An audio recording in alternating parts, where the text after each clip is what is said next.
সরকারের পক্ষ থেকে শীঘ্রই কঠিন পদক্ষেপ আসছে। আওয়ামী লীগ এবং বিএনপি মিলে দেশে যা শুরু করেছে তাতে সরকার বাধ্য হচ্ছে গ্রেপ্তার অভিযান জোরালো করতে। দর্শক, শুধু আওয়ামী লীগের উপর দায় চাপালে হবে না, আওয়ামী লীগ নেতাকর্মীদের গ্রেপ্তার করা জরুরি। তাদের সাহস বেড়ে যাচ্ছে, তারা বুদ্ধিজীবী দিবসে ফুল দিতে যাচ্ছে, আরো নানান জায়গায় নানান অপকর্ম করছে, তারা প্রোপাগান্ডা চালাচ্ছে, তারা সংগঠিত হওয়ার চেষ্টা করছে। মাঝে মাঝে নিষিদ্ধ ঘোষিত সংগঠন ছাত্রলীগের ছেলেরা ঝটিকা মিছিল করছে।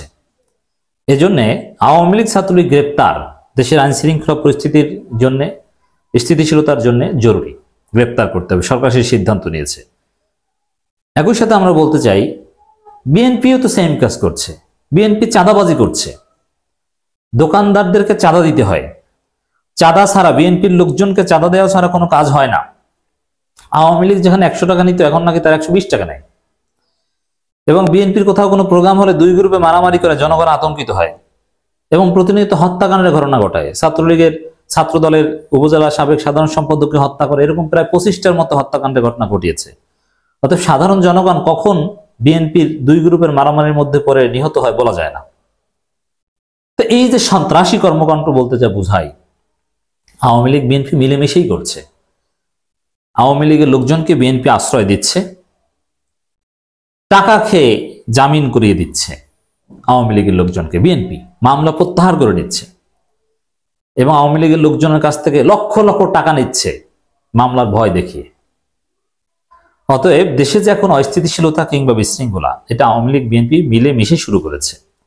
যার ফলে সরকারের পক্ষ থেকে যে কঠিন পদক্ষেপের কথা বলা হচ্ছে শীঘ্রই, শুধু আওয়ামী লীগ নয়, বিএনপির মধ্যে যদি কেউ অপকর্ম করে, চাঁদাবাজি করে, সন্ত্রাসী করে, আইন শৃঙ্খলা পরিস্থিতির বিঘ্ন ঘটায়, তাদেরকেও গ্রেপ্তারে জোরালো অভিযান চালাতে হবে।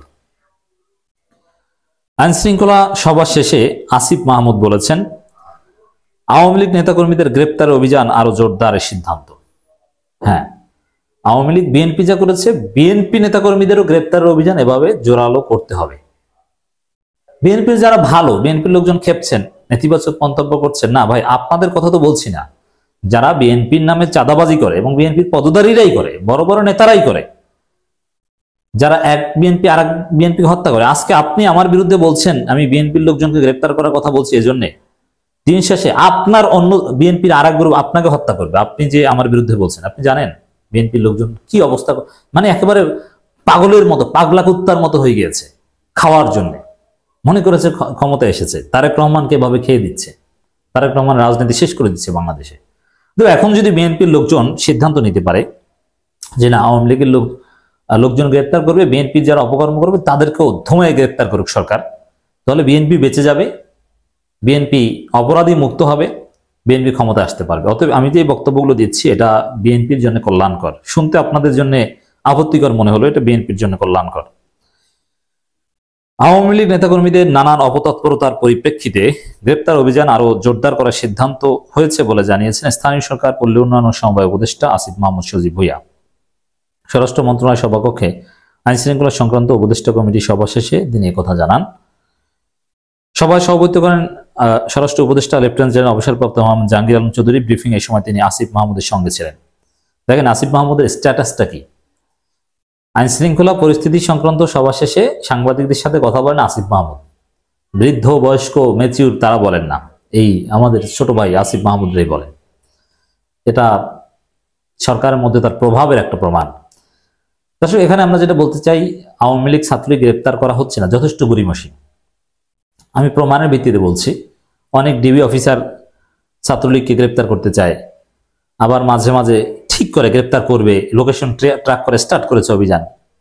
ঊর্ধ্বতন অফিসাররা বললো যে না থাক, গ্রেপ্তার করা যাবে না, ঝামেলা আছে। আওয়ামী লীগের ক্ষেত্রে পুলিশের সিদ্ধান্ত হচ্ছে ওয়ারেন্ট ছাড়া কাউকে গ্রেপ্তার করবে না, এজাহারভুক্ত আসামি ছাড়া কাউকে গ্রেপ্তার করবে না। আর ছাত্রলীগের ক্ষেত্রে কিছুদিন আগে সিদ্ধান্ত হয়েছিল যে গ্রেপ্তার করবে, ওয়ারেন্ট বা এজাহার কিছুই লাগবে না, ছাত্রলীগ মানে নিষিদ্ধ সংগঠন পেলেই গ্রেপ্তার। কিন্তু এখন সেখান থেকেও ফিরে এসেছে, আর যার ফলে ছাত্রলীগ এখন ঝটিকে মিছিল করতে পারছে। আসিফ মাহমুদ বলেন, সার্বিক আইন শৃঙ্খলা পরিস্থিতির উন্নয়ন এবং সামনে আমাদের যে ইভেন্ট আছে, সেই ইভেন্টগুলোকে কিভাবে সুষ্ঠুভাবে এবং আইন শৃঙ্খলা বজায় রেখে শেষ করা যায় সেই বিষয়ে আলোচনা হয়েছে, ভালো আলোচনা হয়েছে। আশা করি সামনের ইভেন্টগুলো খুব শান্তিপূর্ণভাবে করা যাবে। উপদেষ্টা বলেন, এর বাইরে গ্রেপ্তার অভিযান বৃদ্ধি করার ব্যাপারে আমরা কিছু অ্যাক্টিভিটি গত কিছুদিন ধরে লক্ষ্য করছি। এর ভিত্তিতে সারা দেশে গ্রেপ্তার অভিযানে আরো জোরদার করার সিদ্ধান্ত হয়েছে। এর ফলাফল হয়তো আপনারা দেখতে পাবেন। তিনি বলেন, বিগত ফ্যাসিস্ট সরকারে যারা বাইরে আছেন এখনো নানাভাবে ভিন্ন গোষ্ঠীকে উস্কে দেওয়ার চেষ্টা করছে, ফান্ডিং করছেন, মিছিল করছেন, চেষ্টা করছেন। এরকম কয়েকজন গ্রেপ্তার করা হয়েছে। দেশকে অস্থিতিশীল করার ষড়যন্ত্র করে যাচ্ছেন। যাদের বিরুদ্ধে মামলা আছে, সুস্পষ্ট অভিযোগ আছে, তাদের গ্রেপ্তার করা হবে। তাদেরকেও গ্রেপ্তার করছে না। ছাত্রলীগ ফিরে আসবে বলে যে ছবিটি প্রকাশিত হয়েছে সেই বিষয়ে উপদেষ্টা বলেন, গতকাল যে ছবি পেয়েছি তার সত্যতা নিয়ে প্রশ্ন রয়েছে। আমাদের গোয়েন্দা সংস্থা থেকে এসব তথ্য এসেছে এটি অন্য সময়ের ছবি কিংবা সেখানে যে ছাত্রলীগ লেখা ছিল সেটা এডিটেড, এমন তথ্য এসেছে। আমরা দেখেছি যে তারা আওয়ামী লীগ ছাত্রলীগ আগামী কর্মসূচি ঘোষণা করেছে, মানে বিজয় দিবসের। এর আগেও বিভিন্ন কর্মসূচি ঘোষণা করেছে, কিন্তু সেগুলো হয়নি। আইনশৃঙ্খলা পরিস্থিতি সতর্ক রয়েছে। যাই হোক দর্শক, অভিযান চলবে, অভিযান জোরালো করবে, সব ঠিক আছে। একই সাথে বিএনপির নামে যারা করে সেটা কিন্তু আওয়ামী লীগের বিশৃঙ্খলার চাইতে কোনো অংশে কম নয়, বরং আওয়ামী লীগের লোকজন অ্যাটলিস্ট চাঁদাবাজি করতে পারছে না, চাঁদাবাজিটা কিন্তু বিএনপি করছে।